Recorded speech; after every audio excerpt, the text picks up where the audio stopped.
Welcome alpha. கர்த்தர் இயேசு கிறிஸ்துவின் நாமத்தினாலே உங்களை வரவேற்கிறேன். Let's turn our Bibles to Romans first chapter. 16வது வசனத்தை வாசிப்போம்.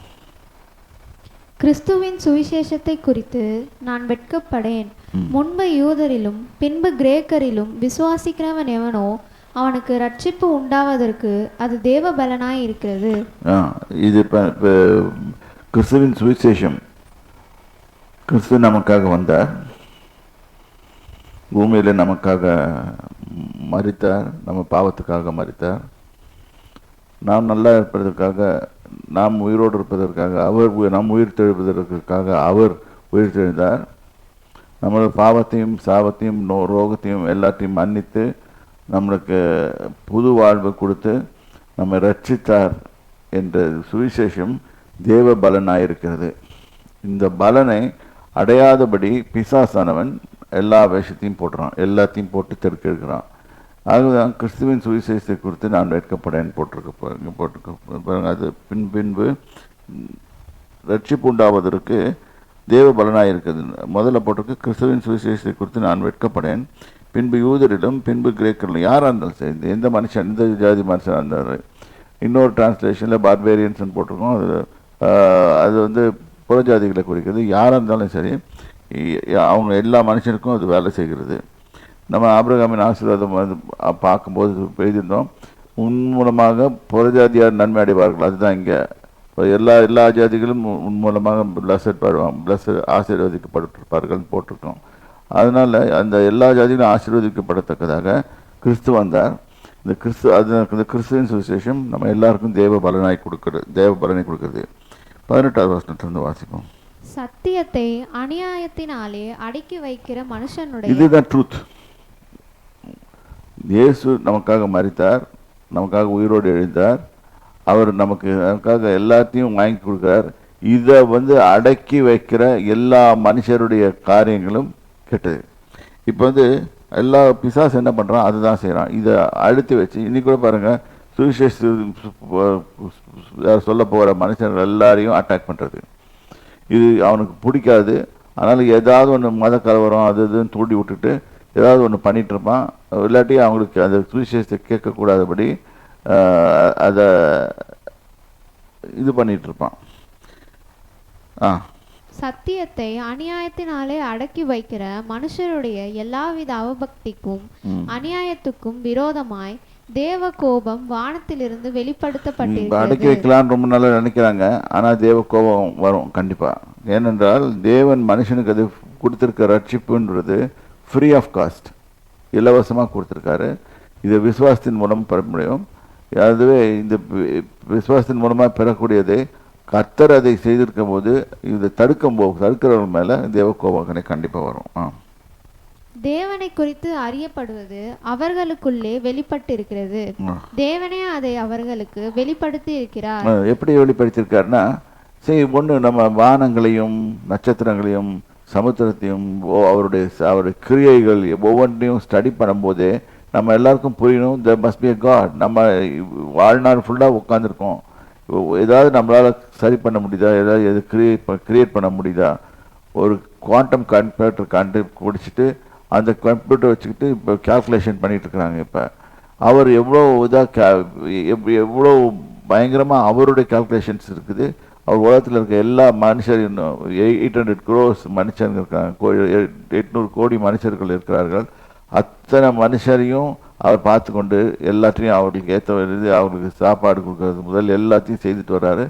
மனுஷ வண்டியில் எல்லா நட்சத்திரங்களையும் எல்லாத்தையும் பார்த்து அவர் எல்லாத்தையும் படித்து கொண்டு வர்றாரு. இது கிறிஸ்துவின் ஞானத்தை கொடுத்து வருது. அதாவது இதுதான் சத்தியம். இந்த சத்தியத்தை அப்போ கடவுள் ஒருத்தர் உண்டு, அவர் தம்மை நேசிக்கிறவருக்கு பலன் அளிக்கிறவர் என்று அவர் கடைசி நிமிஷத்தில் கடைசி காலங்களிலே, அதாவது இந்த 2000 வருஷம் முன்னால் கிறிஸ்து இயேசுவின் மூலமாக இடைப்பட்டு நம்மளுக்கெல்லாம் ரட்சிப்பை கொடுத்து சுவிசேஷத்தை அருளி செய்தார் என்பதை குறித்து அறியப்பட வேண்டும் என்பது அவருடைய சித்தம். ஆனால் அதை தடுக்கிறதுக்கு பிசாசின் கூட்டங்கள் அது முயற்சி செய்கிறது. ஆகவே தேவனை பற்றி அறியப்படுகிறது அவர்களுக்கு வெளிப்படுத்தப்பட்டிருக்குது.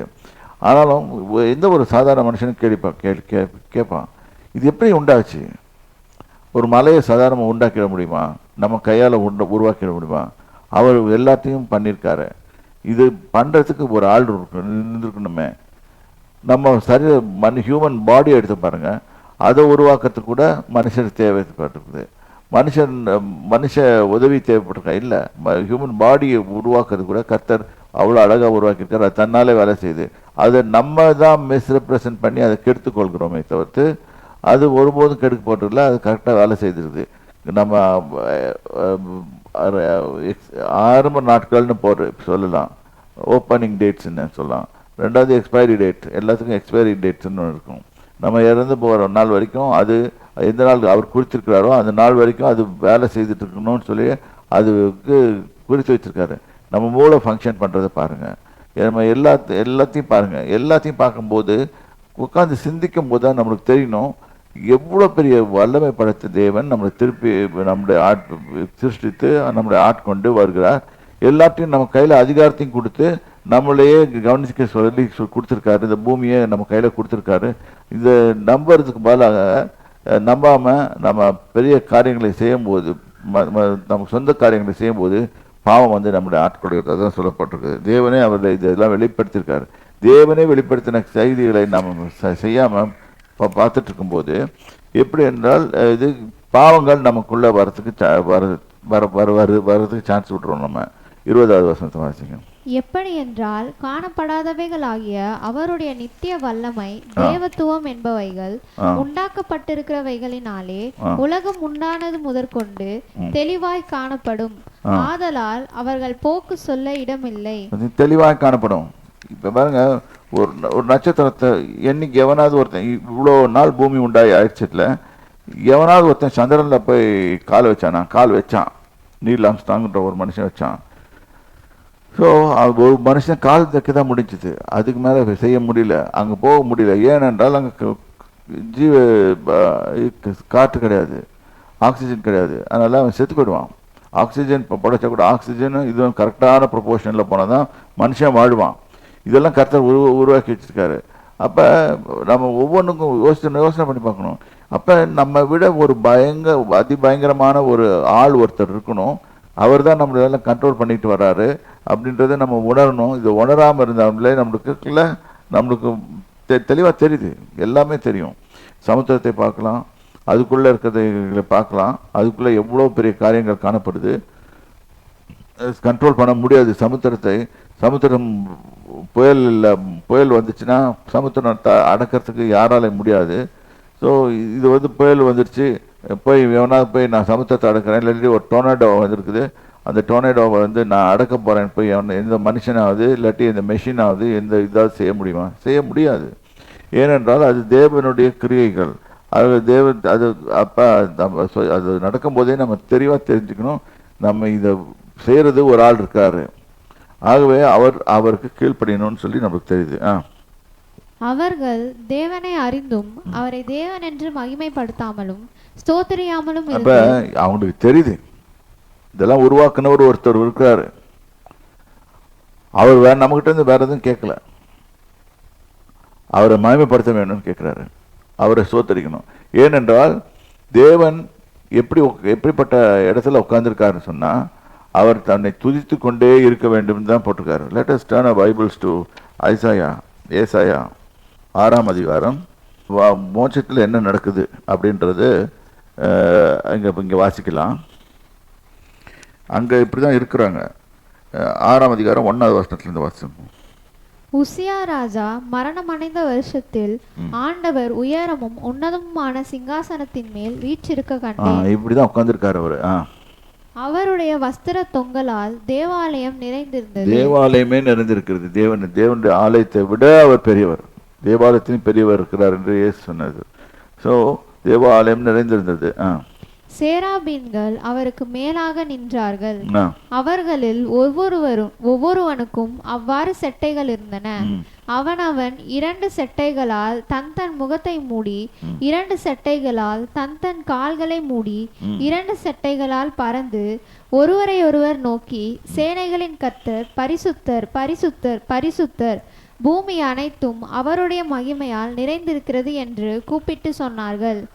கூப்பிடுகிறவர்களின் சத்தத்தால் வாசல்களின் நிலைகள் அசைந்து ஆலயம் புகையினால் நிறைந்தது. பார்த்தீங்களா, இதுதான் நடக்குது. கர்த்தர் நம்மகிட்ட எதிர்பார்க்கறது இதுதான், தேவனை மகிமைப்படுத்தணும். மனுஷனுக்கு ஒருத்தனுக்கு தான் ரொம்ப லீனியண்ட்டாக கொடுத்துருக்காரு. அவன் துதிச்சு பாடுவான்னு பாருங்க, இன்னைக்கு பாடுவான்னு சொல்லிட்டு டான்ஸ் ஆடிக்கிட்டு எல்லாத்தையும் பண்ணிட்டு இருக்கிறாங்க. ஸோ தேவன் தன்னை மகிமைப்படுத்த தான் மனுஷனே உருவாக்கினார். The very purpose of man was created to worship and praise God. இந்த விஷயம் தெரியாம நம்ம சும்மா ஏதாவது the very number one reason we have been created for to worship and praise God. Okay, இப்போ let us go back to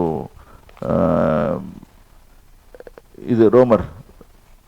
தேவனை அறிகிற அறிவுனா இதுதான், தேவன் தன்னை எப்படி தொழுது கொள்ள வேண்டும் என்று நம்மளை விரும்புகிறார். இது ஒரு ஞானம், இது ஒரு அறிவு, இது நாலேஜ் இருக்கணும். இந்த நாலேஜ் ஒவ்வொரு மனுஷனுக்கு இருக்கணும்.